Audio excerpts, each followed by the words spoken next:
जाता है कि किसी भी बड़े आंदोलन की असली ताकत उसके विचारों में नहीं बल्कि उन लोगों में होती है जो उसमें पूरे हृदय से जुड़ जाते हैं।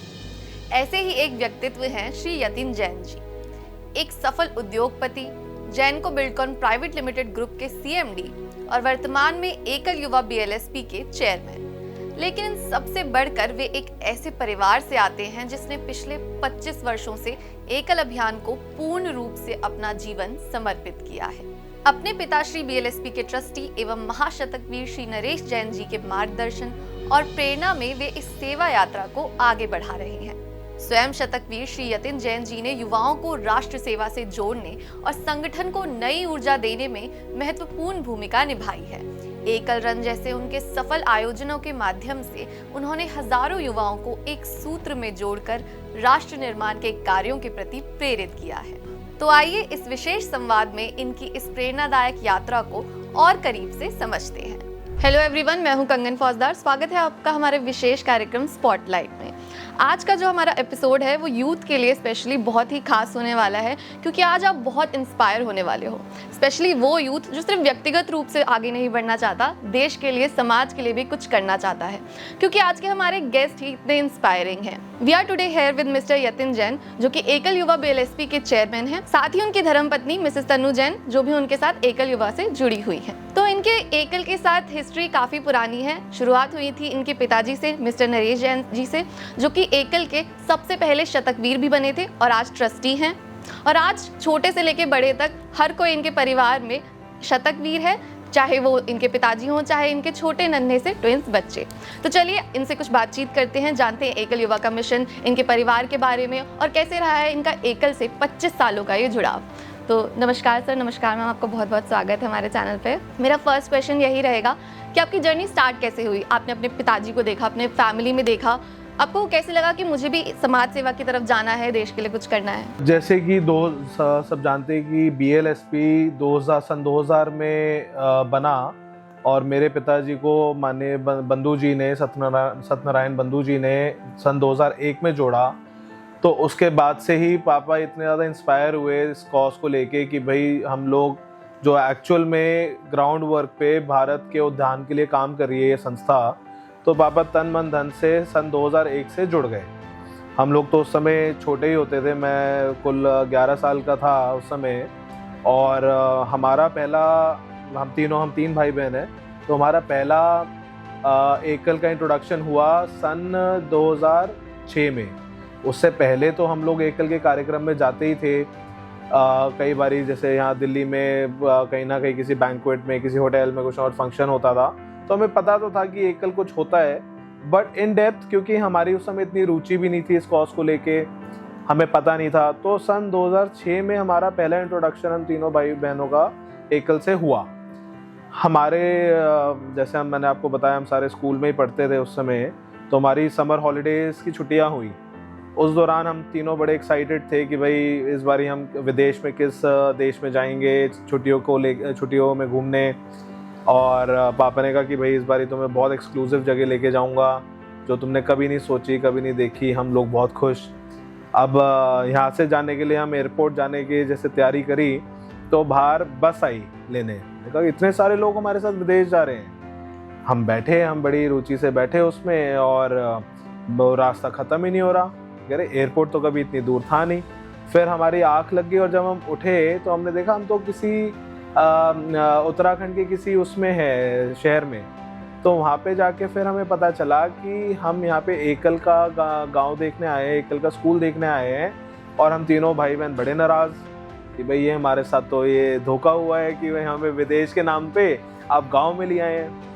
तो फिर अगले दिन सुबह हम लोग स्कूल एकल के गांव के लिए हम लोग निकले सुबह।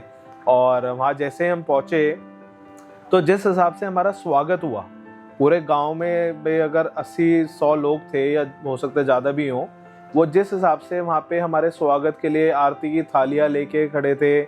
और उसके बाद हमें भाई अंदर लेके गए, पहले हमें कुछ उन्होंने भोजन कराया।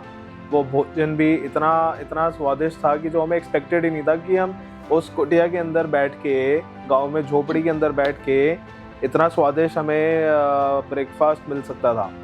उसके बाद फिर जैसे स्कूल लगा, स्कूल में बच्चे बैठे, हम लोग देख रहे हैं क्या हो रहा है।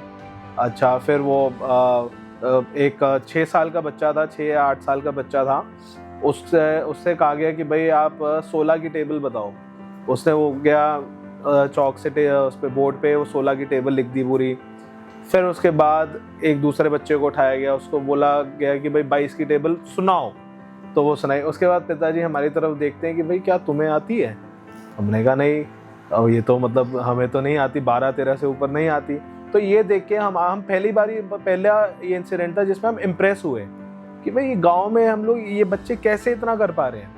फिर जैसे जैसे हम थोड़ा भाई पूरे दिन हम एक गांव से दूसरे गांव में गए, फिर शाम हो गई, शाम को हम एक गांव की तरफ चले जहाँ पे उस गांव मेरे को आज तक भी याद है कि उस गांव के लिए जो रोड थी वो रोड नहीं थी, वो पगडंडी टाइप थी, और उस पगडंडी से रास्ता जो निकल रहा था और आगे जाके पूरा अंधेरा था, क्योंकि जैसे मैंने बताया वो बहुत इंटरनल गांव था। और वहाँ पे थोड़ी दूर बाद हमने देखा कि लोग मशाल लेके खड़े हैं, वो रास्ता दिखाने के लिए हमें मशाल लिए खड़े हैं। और जैसे 1 किलोमीटर पार हुआ वो मशाल ले लिए, पूरे 1 किलोमीटर के डिस्टेंस में वो लोग खड़े रहे। और जैसे ही हम लोग गाँव के वहाँ पहुँचे तो फिर वही आरती, सबकी आरती हो रही है कि भाई भगवान आ गए हमारे, कि भाई फिर आउट ऑफ क्यूरियोसिटी मैंने वापस से पूछा ये हमारी आरती क्यों कर रहे हैं? वो कहते बेटा आप लोग आपका परिवार शहर में रह के इन गांव वालों के लिए सोच रहे हैं, इनके बच्चों के लिए सोच रहे हैं, इनकी एजुकेशन के लिए सोच रहे हैं, इनके गांव की होलिस्टिक डेवलपमेंट के लिए आप लोग पूरा समय लगा रहे हैं, पैसा लगा रहे हैं, तो आप लोग इनके लिए भगवान है, भगवान बराबर है, तो इसलिए आपकी आरती कर रहे हैं। फिर अंदर जाके हमने देखा कि भाई इतना, फिर हमें वो डिनर का समय हो गया था तो वहाँ हमने डिनर किया। और पापा ने फिर मेरे को बोला कि जाके ना पीछे इनकी रसोई में जाके देखो कि इनके पास कितना राशन बचा है। और हम जाके हमने तीनों भाई बहनों ने देखा कि भाई क्या है पीछे के किचन में। तो मेरे को जो हमें खिलाने के बाद उनके लिए कुछ राशन नहीं बचा था। तो अब ये मतलब इससे हमें ये प्रतीत हुआ कि इन्होंने जो अपने कंजम्पशन के लिए जो पूरे हफ्ते 10 दिन का राशन था वो सारा हमें दे दिया, और अब उनके पास कुछ खाने के लिए नहीं होगा। तो उन्होंने हमारा इतना अच्छा स्वागत किया कि भाई हम लोग अपना समय निकाल के शहर से उठ के उनके गांव गए हैं, उनसे मिलने गए हैं, उनके बच्चों से बात करने गए, और हम यहाँ बैठ के भी उनके लिए इतना कुछ कर रहे हैं। तो वो जो हमारी वन यात्रा थी, पहली वन यात्रा थी, वो हमारे लिए एक लाइफ चेंजर एक्सपीरियंस था।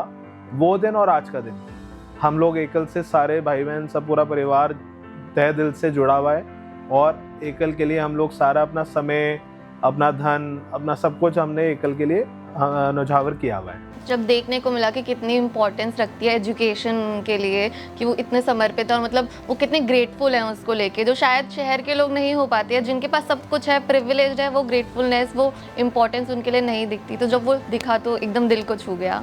बिल्कुल। तो मैम अब मेरा यही सेम क्वेश्चन आपसे होगा, जब आप इस परिवार में एंटर हुई, आपको पता चला एकल के बारे में, उससे पहले आपको नॉलेज थी या यहाँ आके ही पता चला? एकल मैंने सुना ज़रूर था, पर मेरा कोई एसोसिएशन नहीं रहा। लेकिन हाँ, शादी के बाद 2020 के बाद यतिन को, पापा को, पूरे परिवार को जिस तरीके से ये लोग अपना टाइम और अपनी डेडिकेशन से ये लोग अपना टाइम और सब कुछ देते हैं, इतना अच्छा लगा ये देख के कि उस कॉज को और समझने के लिए मैं एकल युवा से जुड़ी एंड देखा कि कितना इन डेप्थ लोग एक्चुअली इस चीज़ों को प्रमोट करते हैं, क्योंकि ये बहुत ज़रूरी है कि जो सोर्सेज हमारे पास हैं वो सही जगह पे लगे और सही डायरेक्शन में लगे, ताकि उसका यूज़ और उसकी प्रिविलेज और लोगों को भी मिल पाए। और इसी तरह मेरे छोटे बच्चे जो हैं वो भी इस कॉज में एक तरीके से कंट्रीब्यूट करते हैं कि वो भी EGF की जो कॉजेज़ हैं उनसे जुड़े हुए हैं, उन्होंने भी डोनेट किया हुआ है। सर, अब हम जानना चाहेंगे एकल युवा BLSP के बारे में थोड़ा बताइए, वो क्या काम करता है, क्या विजन है आगे? एकल यूथ, सबसे पहले हमने एकल BLSP के अंतर्गत एकल यूथ लॉन्च किया था सन 2012 में। तो उसका एक पंजाबी बाग में ग्रैंड इवेंट हम लोगों ने किया था, और वहाँ पे अपने एकल से के जितने परिवार थे उन सबसे आग्रह किया गया था कि अपने घर के बच्चों को आप वहाँ बुलाएं, क्योंकि एकल यूथ की लॉन्चिंग थी। तो हम पहले परिवार, भाई बेसिकली जब मैंने आके देखा एकल में, तो यहाँ पे सारे बड़े लोग थे, मतलब कोई भी मेरी एज का मेरे को नहीं दिखता था। तो ये चर्चा हुई कि भाई कैसे युवा को कैसे जोड़े, तो उसी के लिए एकल यूथ की फॉर्मेशन हुई और हमने वो ग्रैंड इवेंट किया। उसमें लगभग 100 से अधिक युवा साथी आए अपने एकल परिवार के, और उसमें से सबको मैंने अपना एकल का जो एक्सपीरियंस है, जो अभी मैंने आपको बताया, वो सबसे मैंने साझा किया। और वो इवेंट के बाद मैंने सबसे पर्सनली परसू करके हमने एक एकल यूथ की टीम बनाई और हमने प्रॉपर एकल यूथ सन 2012 में लॉन्च किया। उसमें हमारे साथ लगभग 18 से 20 युवा थे और हमने एक ब्लूप्रिंट बनाया। हमारा एकल यूथ का मेन चार्टर जो तब था वो ही आज है। आज हम एकल युवा हैं, उस समय हम एकल यूथ थे, लेकिन चार्टर हमेशा सेम रहा है कि शहर में एकल का नाम कैसे हम लोगों तक पहुंचाएं। एकल यूथ का या एकल युवा का कभी भी पैसा इकट्ठे करने का चार्टर नहीं था, ना है। वो हमेशा भाई आप प्रचार प्रसार करो, उसके माध्यम से जो भी पैसा आए अपने आप आए, बहुत बढ़िया। लेकिन हमारा सिर्फ एक ही टारगेट है कि हम कैसे हर युवा तक, हर कोने तक शहर में एकल का नाम पहुंचा पाए। तो इसको हमने सन 2012 में जब लॉन्च किया, उसके बाद हमने 2 टारगेट्स अपने रखे कि भाई एक तो हमने CSR प्रेजेंटेशन अपनी बनवाई। उसमें हम लोग जो हमारे एकल सीनियर्स हैं उनके माध्यम से हम लोग कॉरपोरेट्स में हम लोग टाइम मांगते थे, उनके वहाँ CSR की टीम को जाके हम लोग मिलते थे, अपनी CSR प्रेजेंटेशन हम प्रेजेंट करते थे। उसके माध्यम से हम उनके जो भी क्वेरीज थी उसको हम सॉल्व करते थे। तो इस माध्यम से हमने लगभग 2012 से 16 तक हमने लगभग 70 से 80 कॉरपोरेट्स में जाके हमने अपना प्रेजेंटेशन दिया और उसमें से मैक्सिमम हमारे को फंड भी आया। और उसके साथ में हमने एक नुक्कड़ नाटक तैयार किया था, जो हम हर कॉलेज में, स्कूल्स में, जहाँ जहाँ हमें मौका मिलता था वहाँ हम उसको रिप्रेजेंट करते थे। जैसे मेरे को एक इंसिडेंट याद है, जो जिम्स कॉलेज है आपका साउथ दिल्ली में, पहले हम लोग उनके मैनेजमेंट के साथ बैठ के हमने उनको अपनी प्रेजेंटेशन दिखाई। वो हमारी प्रेजेंटेशन से बहुत ज़्यादा खुश हुए। फिर उनके जितने स्टूडेंट्स थे उनको हमने अपना स्ट्रीट प्ले जो था वो हमने प्रेजेंट किया, और वो लोग सारे बच्चे और सब इतना खुश हुए कि अंत में उन्होंने हमें 100 स्कूल का चेक पकड़ाया। तो बहुत अच्छा लगा। सबकी सारी जो हमारी टीम थी उस सब के लिए बहुत इनकरेजिंग था ये। ऐसे करते हुए हम 2012 से 2016 तक हमने कई एक्टिविटीज़ करी, जैसे कि जैसे कनॉट प्लेस में राहगिरी होती थी, तो वहाँ हर संडे हम लोग लेके जाते थे एकल का बैनर, एकल की सारी स्टैंडीज वहाँ लगाते थे और हम ज़ुम्बा कराते थे वहाँ पे। सुबह हम लोग 4:30 बजे घर से निकलते थे कि वहाँ 5, साढ़े 5 बजे हमें सारा सेटअप करना है, और 8, साढ़े 8, 9 बजे तक हम लोग पूरी टीम वहाँ पे ज़ुम्बा कराते थे। और जो लोग आते थे वो एकल के बारे में पढ़ते थे, हमसे आके क्वेश्चंस करते थे, और पूरा एक डेटाबेस हमारा बना कि कितने लोग हमसे जुड़ना चाहते हैं या एकल के बारे में और जानना चाहते हैं, आगे कोई फ्यूचर एकल के प्रोग्राम होते हैं तो उसमें भी आना चाहते हैं। तो जैसे आपने बताया कि बहुत सारा आपको CSR फंड भी मिला, लोगों का ट्रस्ट मिला, इतने बड़े बड़े जो बिजनेसमैन हैं वो ट्रस्ट कर पाए एकल को, ऐसा उन्हें क्या दिखा? उनको ये दिखा कि भाई पहली बात तो उनको पता ही नहीं था कि ऐसा एक कॉज चल रहा है जो इंडिया के उस समय 60,000 गाँव में प्रेजेंट है, और वहाँ पे इतना बड़ा काम कर रहा है, पूरे गांव की जिम्मेदारी ले रखी है। और ये उनको ये भी इतना मतलब हमने इस चीज़ का समझाया कि अगर गांव अपने आप में सेल्फ सस्टेन हो जाएगा तो जो आज राजधानी दिल्ली में हम बैठे हैं वो इतनी ज़्यादा ओवरलोड हो रही है, हर आदमी अपना गांव छोड़ के दिल्ली भागना चाहता है क्योंकि उसको वहाँ पे रिसोर्सेज नहीं दिखते। अगर हम गाँव को इतना सेल्फ सस्टेन बना दें, वहाँ पे हम एजुकेशन लिया है, वहाँ पूरा जो फंड्स उसके लिए उस गांव के लिए निकल रहे हैं वो वहाँ तक पहुँच जाएं, वहाँ के लोगों को हम पूरा अपने आप में सेल्फ सस्टेन होलिस्टिक डेवलप करा दे, तो दिल्ली बचा रहेगा। और साथ में जो मतलब हम जो पूरे ओवरऑल जो काम सरकार नहीं कर पा रही वो काम हम कर रहे हैं, उसको मतलब पूरा जब हम समझाते हैं उनको बिठा के, पूरी हम प्रेजेंटेशन देते हैं कि हमने कैसे करते हैं, क्या करते हैं, जब वो पिक्चर्स देखते हैं, जब वो वीडियो देखते हैं स्कूल की, तो it's a very heart warming video. तो वो देख के किसी को कुछ बताने की ज़रूरत नहीं रहती, तो सिर्फ एक इंट्रोडक्शन होके हर आदमी इससे जुड़ जाता है। इसमें एकल में एक बहुत बड़ा मैग्नेट है कि जो भी आदमी जुड़ना चाहता है एक अच्छे कॉज के लिए, उसको ज़्यादा समझाने की ज़रूरत नहीं होती। जो बोलते हैं ना कि अब picture speaks more than 1000 words, that is exactly what happened. क्या आपको कोई फ़र्क दिखता है शहर के लोगों में या शहर के युवाओं में और गांव के युवाओं में, या बस अपॉर्चुनिटीज़ की कमी है कि वो आगे नहीं बढ़ पा रहे हैं? आई थिंक अपॉर्चुनिटीज़ की कमी है, पर आई थिंक जैसे एकल अपनी कोशिश कर रहा है और इतना अच्छा काम कर रहा है कि वहाँ के लोगों तक एजुकेशन पहुँचाना और संस्कार पहुँचाना। वहाँ पे स्कूल्स में सिर्फ एजुकेशन नहीं होता, संस्कार भी सिखाए जाते हैं। उनसे अगर आप कहेंगे जो शायद हमारे बच्चों को भी नहीं आता हो, जिस तरीके से वो आज के टाइम में सारे जैसे हनुमान चालीसा हो गया, तो जिस तरीके से वो कर पाते हैं शायद हमारे बच्चे भी ना कर पाएँ। तो संस्कार भी बहुत बड़ा पार्ट है हमारे उसमें, हिंदुस्तान में एटलीस्ट, तो वो भी वहाँ पे सिखाया जाता है। एकल के डोनर्स तो बहुत हैं जो विद्यालयों को डोनेट करते हैं, उन्हें गोद लेते हैं, बट कोई इस तरीके से इतना करीब से पूरे परिवार के साथ शायद नहीं जुड़ा हुआ। तो आपको अपने पिताजी से क्या सीख मिली है? और हमने ये भी सुना है कि एक एकल फार्म हाउस वगैरह भी चलाते हैं वो, जहाँ सारे एकल के जो काम हैं, कार्य हैं, उनमें मदद मिलती है। एकल श्रीहरि के लोग भी वहाँ से कार्य करते हैं, माननीय श्याम जी को भी वहाँ आए हुए हैं। तो उस अनुभव पे क्या कहना है? जो भी आज हम कर रहे हैं, एकल में जितना भी समय दे रहे हैं, ये सब हमारी अपब्रिंगिंग के अंदर ही इनबिल्ट है। भाई शुरू से ही पहले हम लोग संघ से जुड़े हुए हैं, दादाजी की उंगली पकड़ के, पापा की उंगली पकड़ के हम लोग शाखा जाते थे। तो जो भी जैसे अब वो एकल से जुड़े, तो एकल भी संघ का ही एक विंग है। और अपने जैसे जैसे पापा जो कर रहे हैं उनके ही शूज़ में हम लोग कोशिश कर रहे हैं कि हम आ पाएँ। अब जैसे मैंने आपको पहले बताया कि हम तन मन धन से जुड़े हुए हैं एकल से, तो ऐसे ही हमारे पास एक जगह है, तो वहाँ पे हम लोग एकल श्रीहरि के जो गांव से बच्चे आते हैं उनको हम वहाँ रुकवाते हैं।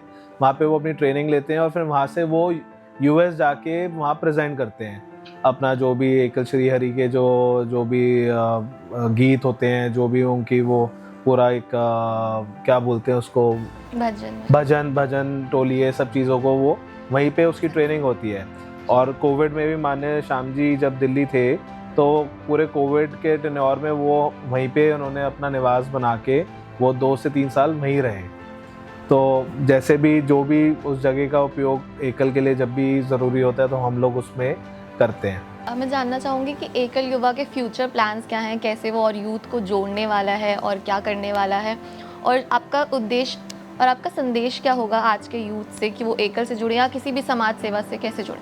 एकल युवा में हम लोग अगेन वो अवेयरनेस से रिलेटेड जितनी भी चीज़ें हम लोग कर पाते हैं शहर के लिए, प्रचार प्रसार, वो सब हम कर रहे हैं। भाई 2020 से कोविड के दौरान एकल युवा दोबारा एक्टिवेट हुआ। कोविड के दौरान भी सब लोग घरों में थे, तो जूम मीटिंग्स होती थी। हमारी नई टीम फॉर्म हुई उसमें, जो आज तक भी चल रही है। तो हमने ये किया कि भाई जो हम पहले करते थे नुक्कड़ नाटक और CSR प्रेजेंटेशंस, तो वो अब आज उसके हिसाब से उस समय बदल चुका है। तो हमें नई चीज़ें करने पड़ेगी युवा को साथ जोड़ने के लिए। तो हमने एक तो हर साल हम लोग एकल रन करते हैं, जिसके माध्यम से 25 से 30 हज़ार युवा जुड़ता है। 60,000 युवा उसमें भाग लेता है। उसके साथ में उनके माध्यम से जो एकल का नाम घर घर पहुंच रहा है, उनके भाइयों में, उनके दोस्तों में, वो लगभग 25 से 30 हज़ार तक की उसकी आउटरीच है। और अगर हम वैसे बात करें जितना हम उसका प्रचार प्रसार मीडिया के थ्रू करते हैं, तो वो लाखों में है। हमारे को इतनी अच्छे भारी रकमों की हमें डोनेशन स्पॉन्सरशिप्स मिलती है इस रन के कार्यक्रम के लिए। अब इतना हमारा, अब हम 5 बारी कर चुके हैं अभी तक उसको। तो ये इतना उसके लिए लोगों को आगे से आगे लोग हमें अप्रोच करते हैं कि भाई आपका अगला रन कब है, हम लोग इसमें भाग लेना चाहते हैं, हम आपके साथ जुड़ना चाहते हैं इस रन को लेके। साथ ही अब हम भजन क्लबिंग, क्योंकि बहुत फेमस हो गया है, मोदी जी भी उसके बारे में काफ़ी बात करते हैं मन की बात में। ऐसे ही और कार्यक्रम हम लोग सोचते हैं, जैसे ब्लड डोनेशन के कैंप्स हो गए। दिल्ली यूनिवर्सिटी में अलग अलग तरह के कैंप्स रखवाते हैं हम किसी के साथ कोलैबोरेट करके, जिससे कि एकल के द्वारा एकल का नाम उन स्टूडेंट्स तक पहुँचे। अपना यही काम है कि हमें पेनिट्रेट करना है स्टूडेंट से लेकर आगे जितने युवा हैं तब सब में, क्योंकि स्टूडेंट एज एक ऐसी है कि जिसमें अगर उसको एकल के बारे में पता चल गया और आगे चल के अगर वो अच्छी अपनी कमाई कर रहा है और उसको अपनी मातृभूमि के लिए कुछ करना है तो एकल से बेहतर कुछ नहीं है। जैसा आपने बोला एकल से बेहतर कुछ नहीं है, मेरा नेक्स्ट क्वेश्चन उसी पे था कि एकल ही क्यों, इतने सारे एनजीओज हैं उसमें से एकल को ही क्यों चुने कोई? एकल को हमने नहीं चुना, एकल ने हमें चुना है।